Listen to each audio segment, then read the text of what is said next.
Welcome to OBDSync. I'm Jason, and today's episode we're going through how to replace a transmission control module in a Holden VE Commodore. So first off, click the vehicle button and go to the transmission control module tile.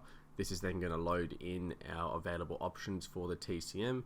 We'll see it on the top, we have our flashing tab, so go ahead and click on that. This then shows us our current and the required operating system and calibrations needed for that exact vehicle. So as I've highlighted there, make sure you got a battery maintainer or charger fitted and then click the right button.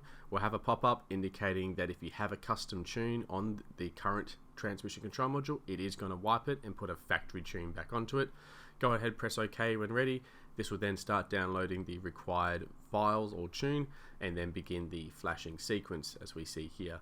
The actual flashing itself, if it's a calibration only write, which is what it's doing now, this usually takes 30-40 seconds to complete. If you need to do an operating system, so basically if the operating system is different when you look at current and required, this can take several minutes to complete, which is why it's very important to have that battery maintainer or charger fitted to ensure that it goes through safely and smoothly and that battery voltage is kept up.